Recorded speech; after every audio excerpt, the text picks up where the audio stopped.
निखिल राज जी, झांसी से। श्री राधे राधे। राधा वल्लभ श्री हरिवंश महाराज जी, आपके चरणों में कोटि कोटि प्रणाम। महाराज जी, भारत देश में आप ऐसे संत हैं जिनको हर धर्म और वर्ग का व्यक्ति सुनना पसंद करता है। कई लोगों को आपका नाम नहीं पता तो लेकिन वे आपको पीले वस्त्र वाले महाराज जी, किडनी फेल वाले महाराज जी कहकर पहचानते हैं और आपकी तारीफ करते हैं। वह कहते हैं कि वे आपको सुनते हैं।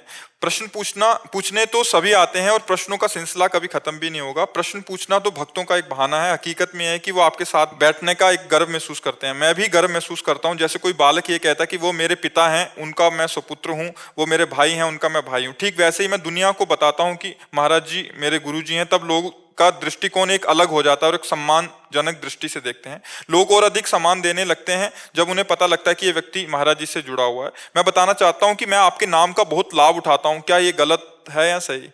नहीं, लाभ भागवतिक उठाना तो सौभाग्य का विषय है। अभी हो कि आप इसे पैसा कमा रहे हो तो बात निषेधात्मक हो, है ना। वो निषेधात्मक नहीं, भागवतिक है ना। तो लाभ सही पूछो तो संतों का जीवन दूसरों के लाभ के लिए ही होता है, स्वयं का कुछ नहीं है। जैसे गंगा जी प्रवाहित स्वयं के लिए नहीं है, जगत मंगल के लिए हैं। ऐसे मुद मंगलमय संत समाजू, जो जग जंगम तीर्थ राजू। चलते फिरते तीर्थराज प्रयाग की उपमा गोस्वामी तुलसीदास जी ने संतों से दी है। वैसे तो संत नहीं है, उनके चरणों के दास हैं, पर मार्ग तो वही है संतों का। तो हमारा जीवन सर्व लाभ के लिए, सबके लिए है। वो लाभ दूषित भाव से न लिया जाए। अगर आप पर कोई कि आप प्रेमानंद जी के पास बैठते हैं, मिलते हैं, तो आपको आदर की दृष्टि से देखता है, तो आपका व्यवहार और सावधान हो जाना चाहिए कि मेरी छोटी सी गलती उनको गाली दिलवा देगी। समझ रहे ना। तो आप और अच्छे बनते चले जा रहे हैं, आप और फिल्टर होते चले जा रहे हैं, अपना सुधार करते। ये है संत का लाभ कि मेरा नाम उनके नाम से जुड़ गया है, मेरा जीवन उनके जीवन से जुड़ गया है। अब मुझे और सावधान रहना। मेरे से अगर कोई गलती हुई तो कहेंगे यही प्रेमानंद का संग करते हो, यही तुम्हें लाभ मिला है, गाली मिलना शुरू हो जाएगी ना। तो ये जो लाभ है ये आपके उत्थान के लिए है, ये आपके मंगल के लिए है। इसको अंदर हर्षित होकर के नहीं भोगना है, सावधान होकर के इसे स्वीकार करना है। ये बहुत सावधानी रखनी कि मेरा नाम उनसे जुड़ गया है।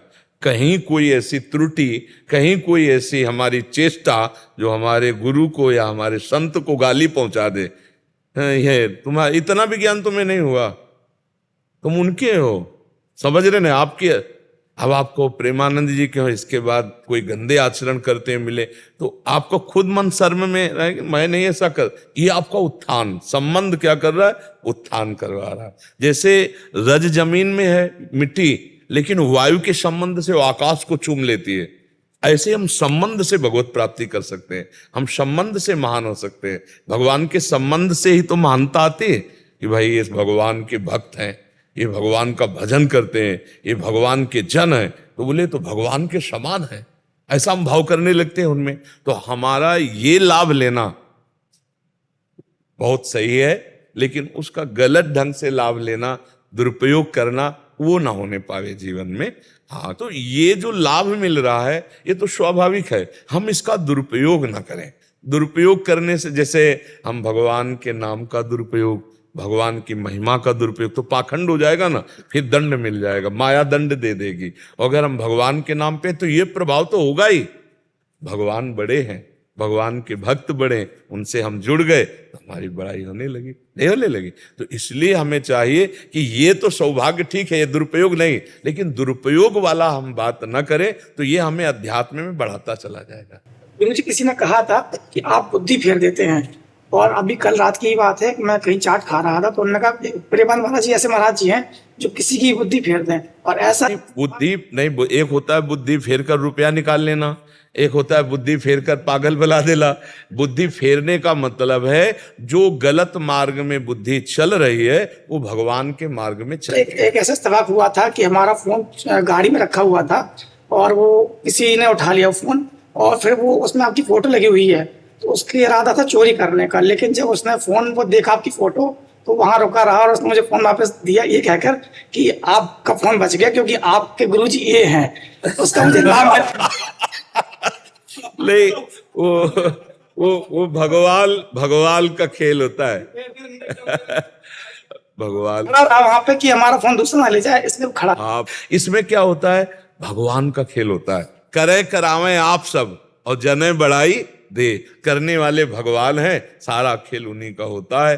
वो अब जैसे हैं वैसे भगवान के हैं ना, तो वही अपने जन की बड़ाई कराते रहते हैं और वही ठोक बजा के भी देखते रहते हैं कि इस समय मटकी कैसी है, झनझना तो नहीं रही है। तो ठोक बजाने वाले भी, निंदा करने वाले भी लगा देते हैं, क्योंकि मटकी को बजा के देखा जाता है बाजार में जब खरीदा जाता है। तो भगवान दोनों रूप कराते हैं, अपने भक्तों का यश भी फैलाते हैं और भक्तों की निंदा भी। देखो हिरण्यकश्यप के ही अंदर विरोध और प्रहलाद जी के अंदर भक्ति, पिता ही विरोधी हो गया। मीरा जी के अंदर भक्ति तो देवर के अंदर ही विरोध, नरसिंह जी के भक्ति तो उनकी भाभी ही भारी विरोध, घर में ही।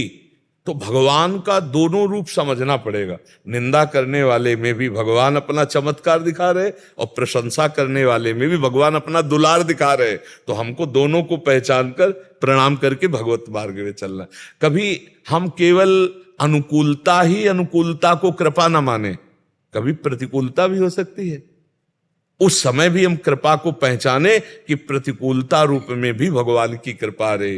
देखो कभी कभी कड़वी दवाई भी बहुत जोर का काम करती है, उस समय मीठी दवाई की जरूरत नहीं होती। तो ये तैयार रहो कि कभी कभी कड़वी दवा भी मिल सकती है।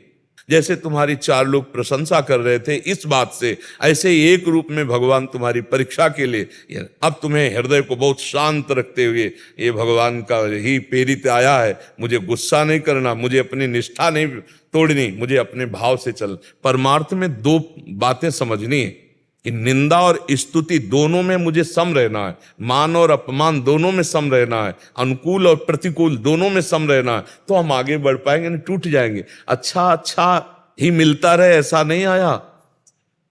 सुबह राज तिलक होने वाला है चक्रवर्ती सम्राट पद पे भगवान श्री राम जी का, और शाम के ही 14 वर्ष का वनवास, तापस वेश, विशेष उदासी, 14 वर्ष राम बन। भगवान की मुस्कुराहट में फर्क नहीं पड़ा। तो हम उन्हीं के दास हैं, हम उन्हीं के सेवक हैं। हमको वैसे ही स्वभाव उन्हीं के बल से धारण करना है कि जय जय तो मुस्कुराहट और निंदा हो रही तो भी मुस्कुराहट। हमको ये देखना है कि हम में कमी तो नहीं। अगर हम में झूठ है, हम में छल है, तो भगवान वहां से बोल रहे मुझे सुधार करना चाहिए। और अगर नहीं है तो मेरी परीक्षा हो रही, मुझे शांत होकर उसका उत्तर देना चाहिए। शांति ही उत्तर है, शांत ही हो जाओ, बस इसी का उत्तर। अगर कोई कभी आपके इष्ट की, आपके गुरु की, आपके प्रिय की निंदा कर रहा हो तो उस समय शांत होकर उसका उत्तर यही, वहां से चल दो। न लड़ना है, न जवाब देना, न प्रमाणित करना है, क्योंकि प्रमाणित करने में लगोगे तो बकवास होगा, प्रमाण कर नहीं पाओगे।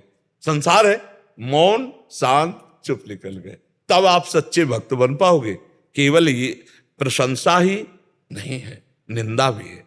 भगवान की 100 भक्ति करने वाले हैं तो एक है जो गाली भी देने वाला है, इस सृष्टि में है, इसी सृष्टि में है। ऐसे ही 100 प्रशंसा वाले हैं तो 4 निंदा वाले भी हैं। तो अभी मान लो निंदा वाले ना मिले हो आपको और कहीं मिल जाए, फिर आपकी श्रद्धा, आपकी निष्ठा, आपकी मुस्कुराहट तीनों बराबर बरकरार रख लिए, तभी आप सच्चा सत्संग किए हो। नहीं तो फिर टूट जाओगे, नहीं टूट जाओगे।